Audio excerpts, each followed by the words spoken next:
This is Max and Mia podcast. Hey everyone, welcome back. Good to have you here with us again. Hi there. Yeah, really glad you're tuning in today. How's it going, Max? Not too bad, actually. Been a busy week, but I'm looking forward to our chat today. What about you? Same here. Very hectic, but good.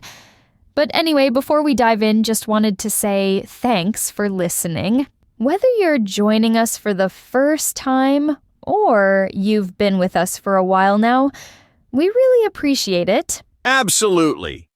Your support means a lot to us. And hey, if you're enjoying what we do, feel free to share the podcast with anyone who might be interested. It genuinely helps us out. That's right. So let's get into it. Let's do it. Okay, before we start, we've got a quick question for you. Which one of these sounds right to you? Max and me went to the store, or Max and I went to the store? Take a second to think about it. And honestly, if you're not sure, don't worry at all. That's exactly what we're covering today. And you'll have it figured out by the end of this episode. And even if you already know the answer, stick around, because there's way more to this than just that one rule. We're going to look at some situations where people get tripped up all the time. You know what's interesting? This is technically a basic grammar point, but you'll often see it pop up in intermediate or even business English books. Not because the rule itself is complicated, but because it's one of those mistakes that people pick up early on and then keep making for years.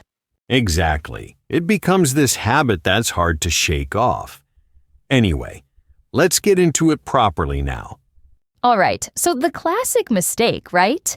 People say things like, me and my friend went shopping, and it sounds wrong, but a lot of folks aren't quite sure why. Yeah, and to be fair, in casual speech, you hear it all the time. But if you want to sound polished, especially in professional settings or writing, you need to know the difference. So here's a really simple trick that works every time. When you're not sure whether to use I or me, just take the other person out of the sentence and see how it sounds with just yourself. Right, so let's say you're wondering, Max and someone went to the store. Should it be I or me? Just remove Max from the sentence. You'd say I went to the store, not me went to the store. Unless you're doing a Tarzan impression. Exactly. So the full sentence is, Max and I went to the store. That's the correct one. Now let's try it the other way. She gave the gift to Max and someone. Take Max out of it. You'd say, she gave the gift to me, not she gave the gift to I. That sounds completely off. So the correct sentence is, she gave the gift to Max and me.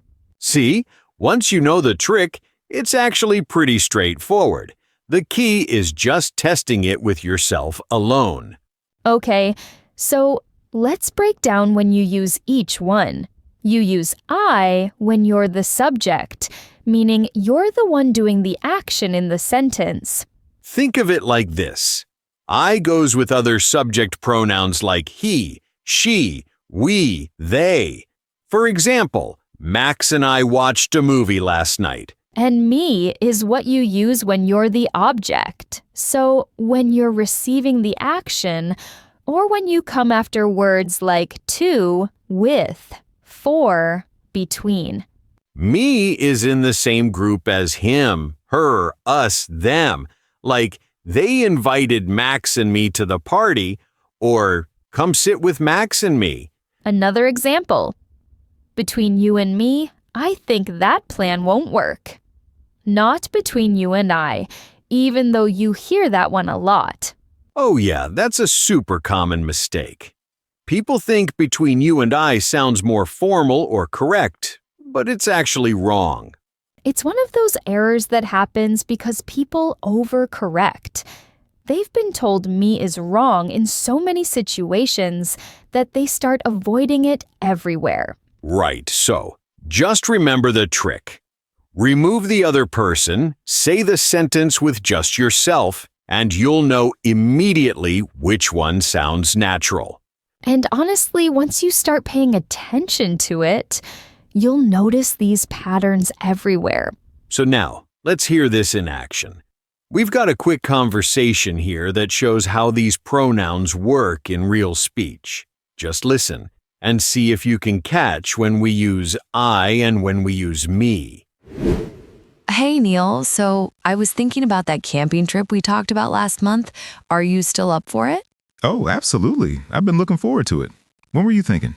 Well, Sarah and I were checking the weather forecast, and it looks like next weekend might be perfect. Clear skies, not too cold. Nice. So it'd be you, me, and Sarah then. Actually, Sarah can't make it anymore. She's got a work thing she forgot about. But Mike said he'd be interested if we don't mind him joining. Mike from the gym? Yeah, he's cool. The more the better, right? So it'd be Mike and I coming along with you. Exactly. Oh, and my brother Tom asked if he could tag along too. He's never been camping before and wants to give it a shot. Sure, why not? Actually, that reminds me. My girlfriend wanted me to ask you something. She's been bugging me about it all week. What's up? She wants to know if you and your sister will be interested in doing that cooking class with her and me next month. Apparently, it's some Italian cuisine thing. Oh, that sounds fun. Let me check with Emma, but I think she'd be into it. She's been wanting to learn how to make proper pasta for ages. Cool. I'll let her know. So back to the camping trip. What time should we head out on Saturday? I was thinking early, like 7 in the morning. That way we can set up camp before noon and have the whole afternoon to explore. 7? Man, that's rough. You know how I am with early mornings. Come on, it won't kill you. Plus, if we leave later, we'll hit traffic. Trust me, between you and me, the early start is worth it. All right, you've convinced me. So who's driving? I can take my car if you want. Actually, Tom's got that new SUV with tons of space. He offered to drive all of us. He said he'd pick Mike and me up first, then swing by your place. Perfect. That works for me. What about food? Should we split the cost or each bring our own stuff? I think splitting makes more sense. Tom and I can handle breakfast stuff, and maybe you and Mike could grab things for lunch and dinner. Yeah, that sounds fair. I'll text Mike later and coordinate with him. Oh, by the way, do you remember that hiking trail we found last time? The one with the waterfall? The one near the lake? Yeah, that was amazing. We should definitely hit that again. For sure. Lisa and I went back there a few weeks ago, and it was even better than I remembered. The fall colors were incredible. Oh, nice. I didn't know you two went. Did you take the same route we did? Pretty much, though we took a detour on the way back. There's this lookout point that the park ranger told Lisa and me about. Completely worth the extra mile. We should check that out this time then. I'll bring my camera. Good idea. All right, so we're all set then. Saturday at 7, Tom's driving, and we're splitting the food costs. Yep, that's the plan. I'll create a group chat with everyone so we can sort out the final details. Sounds good. Man, I'm actually excited now. It's been too long since we did something like this. I know, right? It'll be good to unplug for a couple of days. No work emails, no social media, just nature and good company. Absolutely. All right, I'll let you go. I need to start making a list of what to bring. Same here. Catch you later. See ya. All right, so did you catch all those examples? There were quite a few in there. Yeah, Cameron and Neil used both I and me several times throughout that conversation. Did you notice when they switched between them? If you didn't catch them all, don't worry. The important thing is that in natural speech, these pronouns flow pretty smoothly when you know the rules. You're not constantly stopping to think about it. Exactly. Like when Neil said Mike and I coming along, or when Cameron mentioned Tom and I can handle breakfast. Those are subjects doing the action. And then you had the opposite, like when Cameron said he'd pick Mike and me up first, or when Neil mentioned the park ranger told Lisa and me about it. Those are objects receiving the action. Right. So hopefully that cleared things up a bit. Practice makes perfect with this one. Now, speaking of things that can get a bit tricky, we've got another topic that confuses a lot of learners, even at intermediate levels. Oh, this is a good one. We're talking about used to, be used to, and get used to. These three look super similar, don't they? But they mean completely different things, which is why people mix them up all the time. Yeah, it's one of those situations where you learned one structure early on, and then later you discover there are two more that look almost identical but work differently. So let's break them down. The first one, used to, with an infinitive, is probably the one you learned first. This talks about a habit or situation from the past that doesn't happen anymore. Right, like, I used to play tennis every weekend, meaning you did it regularly in the past, but now you don't. It's finished. Another example, she used to live in Paris. Past situation, no longer true. Now here's where it gets interesting. Be used to means something totally different. This one is about being accustomed to something. It's a state, not a past habit. And this is where the grammar changes too. After be used to, you use either a gerund, that's a verb with ing, or a noun, not an infinitive. So you'd say, I am used to getting up early. That means it's normal for you. It doesn't bother you anymore.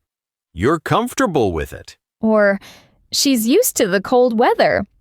With a noun, she's accustomed to it. It's not a problem for her. And then we have the third one, get used to. This describes the process of becoming accustomed to something. It's the journey, not the destination. Same grammar as be used to, though.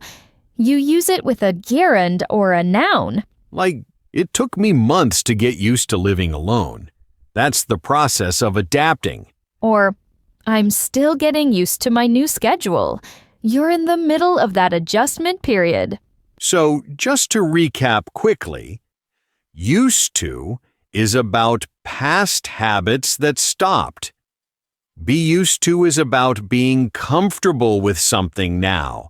And get used to is about the process of becoming comfortable. The tricky part is remembering that used to takes an infinitive, while the other two take a gerund or noun. Yeah, that's the grammar detail that trips people up.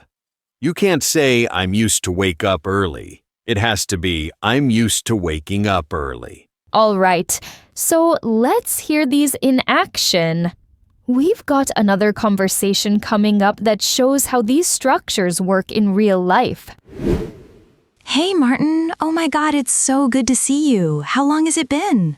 Jen, I know. It's been, almost a year since you moved to Seattle, right? Yeah, about 10 months now. Time flies. So, how have you been? I've been good, yeah. Same old routine here in Boston. But tell me about Seattle. How are you finding it? I remember you were pretty nervous about the move. Honestly, it was rough at first. I'm not gonna lie. The adjustment period was harder than I expected. Really?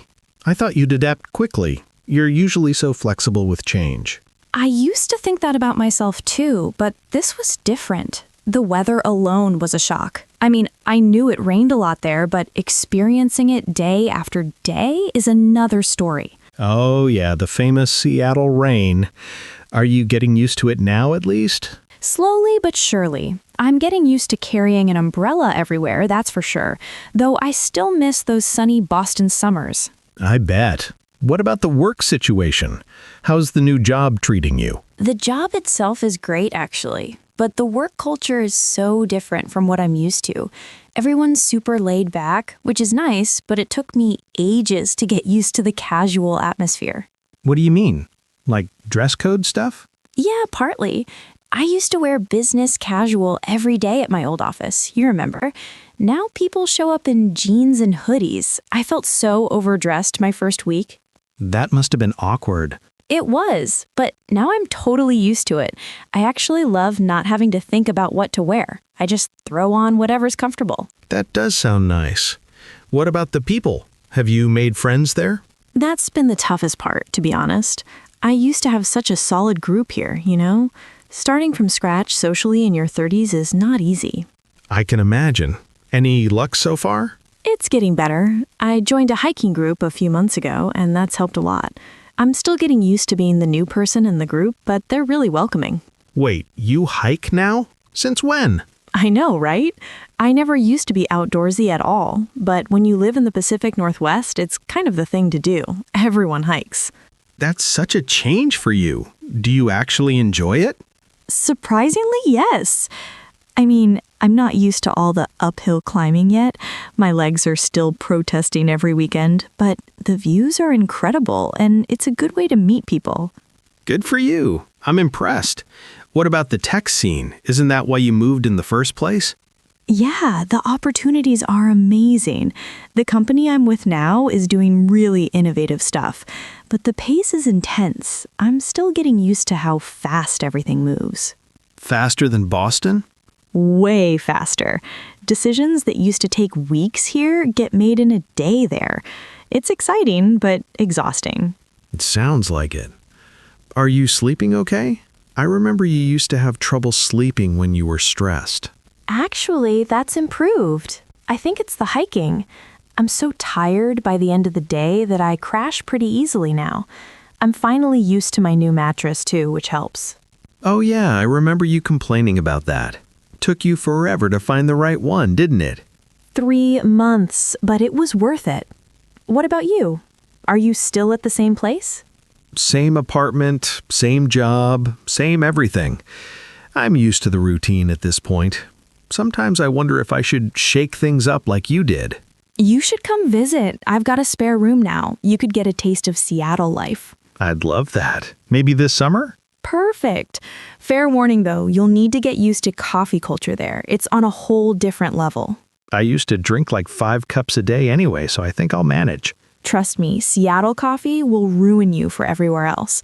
But seriously, you should come. I miss having friends around who actually know me. I'm there. Let me check my vacation days and I'll text you some dates. Amazing! I can't wait to show you around. You're going to love it. I'm sure I will. All right, I've got to run, but it's been so good catching up. Same here. Don't be a stranger, okay? I won't. Talk soon. So there you have it. Jennifer's whole experience moving to Seattle packed with examples of these 3 structures. Yeah, and you can really hear how they work differently, right? When she talked about her old habits, like wearing business casual or drinking coffee, she used used to. Those are things that were true before, but aren't anymore. And then whenever she talked about being comfortable with something now, like the casual dress code or carrying an umbrella, she used be used to. That's the state of being accustomed. Exactly. And getting used to showed up when she was talking about ongoing adjustments, like the hiking or the fast-paced work environment. The process of adapting. Right. It's one of those things where once you hear it in context, the differences become much clearer than just reading grammar rules. Absolutely. All right, so we've got one more topic to cover today, and this one's actually pretty fun. Oh yeah, the ever words. Whatever, whoever, whenever, wherever, however, and whichever. These are super useful in everyday English, and they're not as complicated as they might seem at first. So basically, these words let you talk about things in a general, open way. Like whatever means anything, whoever means any person, whenever means any time, and so on. Right. You hear them all the time in casual speech, like do whatever you want, or come whenever you're ready. Now, there's an interesting difference between whatever and whichever that a lot of people don't realize. Oh yeah, this is a good one. They both basically mean it doesn't matter which one. So people often think they are synonyms, but the context is completely different. Whatever is for open-ended choices. There's no limit to the options. Like if I say order whatever you want from the menu, you could choose anything they have. Or even more extreme, eat whatever you want could technically mean anything in the world. It's completely open. Right. But whichever is for limited, specific options. If I put 3 books in front of you and say, read whichever you want, you're choosing from those 3 books, not from every book in existence. So, whichever implies there's a defined set of choices, even if that set isn't explicitly stated. Exactly. Another example. Take whichever seat is available means pick from the empty seats, not just any seat, including occupied ones. That's a really helpful distinction. And then there's whatsoever, which is related but works a bit differently. Oh, this one's great. Whatsoever is an intensifier that you use with negatives. It basically means at all or in any way. You'll hear it in phrases like, I have no doubt whatsoever, which means absolutely no doubt, 0 doubt. Or, is there any problem? None whatsoever. That's emphasizing that there really is no problem at all. It's pretty formal, though. You hear it more in professional contexts or in movies when someone wants to sound emphatic. Yeah, you probably wouldn't say it casually with friends, but it's good to recognize when you hear it. The other ever words are more straightforward. Whoever for any person, whenever for any time, wherever for any place, however for any way or manner. Like, whoever finds this message, please call me. Or we can meet wherever you'd like, or however you want to do it, is fine with me. They're incredibly flexible and show up constantly in natural speech. All right, so let's wrap this up with one final conversation that brings all these ever words together. This one should be fun. You'll hear how these words flow naturally when people are talking. Hey, Ben. Thanks for coming over to help with the party planning. I'm completely lost here. No worries. Happy to help. So, it's your sister's 30th birthday, right? That's a big one. Yeah, and she's been so stressed with work lately that I really want to make this special for her. But I have no idea where to start. Okay, let's break it down. First things first, when are you thinking of doing this? Well, her birthday's on a Thursday, so we can't do it that day. I was thinking maybe that weekend, but honestly, whenever works best for everyone. I'm flexible. Weekend makes sense. Saturday or Sunday? I'm leaning towards Saturday, but whichever day more people can make it, that's what we'll do. I'm sending out a poll later today. Smart. What about the venue? Are you doing it at your place or somewhere else? That's the thing, I don't know. My apartment's pretty small. We could do it here, at a restaurant, at a park, wherever, really. I just want it to feel right. How many people are we talking about? Around 20, maybe 25. So yeah, my place might be too cramped. What about that rooftop bar downtown? The one with the nice view? Oh, I hadn't thought of that. Would they let us reserve a section? I think so. Want me to call and check? Would you? That'd be amazing. However you want to handle it is fine. I trust your judgment. Sure, I'll do it after we finish here. Now, what about food? Does your sister have any dietary restrictions? Not really. She'll eat whatever. She's not picky at all. Okay, but what about the guests? Anyone vegetarian or vegan? Good point. Her friend Marcus is vegan, I think. And whoever else has restrictions can let me know when they RSVP. Makes sense. So maybe we do a mix, some meat options, some vegetarian, some vegan. Yeah, that works. Honestly, whichever caterer you think is good, I'm open to suggestions. You've planned more parties than I have. I know a few reliable ones. I'll send you some options and you can pick whichever fits your budget. Perfect. What about decorations? Should we do a theme? Does your sister like themes or is she more low-key? She's pretty chill. Nothing too over the top. Maybe just some nice lighting, some flowers, whatever looks elegant but not cheesy. We could do string lights and some simple centerpieces. Keep it classy. I love that. And music, should we hire a DJ or just make a playlist? What kind of music does she like? Literally everything. Indie, pop, old rock, jazz, whatever. She's all over the place. A good playlist might be better then. More personal. We can collaborate on it if you want. Yes, please. You have way better taste in music than I do. However you want to organize it works for me. Cool. I'll start a shared playlist and we can both add songs. What about a cake? Oh God, I completely forgot about the cake. Do you know any good bakeries? There's that place on 5th Street. They do custom designs. You could probably get whatever design you want. Does she need to be there to choose, or can I just decide? You can decide. Just tell them what you want. Whichever flavor you think she'd like. Go for it. She loves chocolate, like obsessed with it, so that's easy. Chocolate cake it is. What about gifts? Are you doing a group gift or individual? I was thinking whoever wants to contribute to a group gift can, but people can also bring individual gifts if they prefer. No pressure either way. That's fair. What are you thinking for the group gift?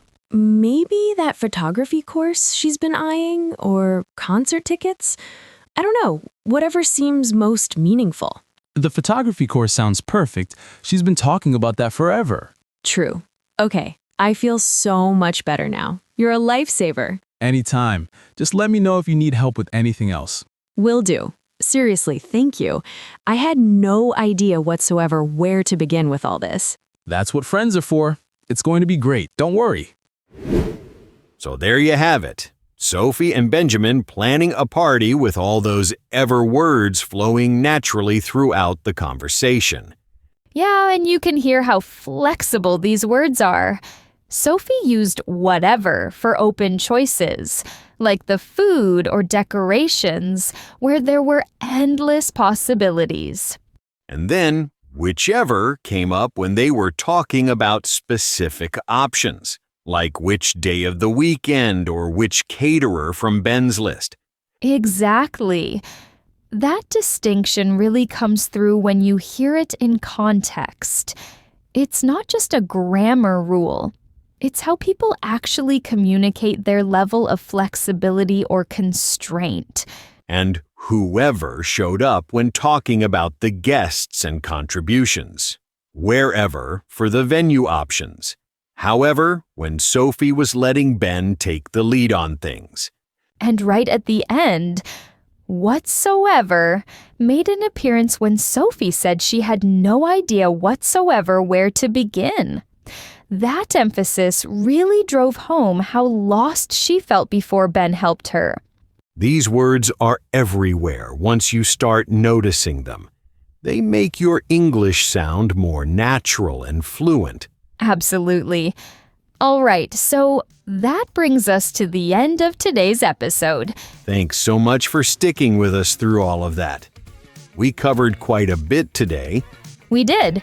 From I versus me to those tricky used to structures, and finishing up with the ever words.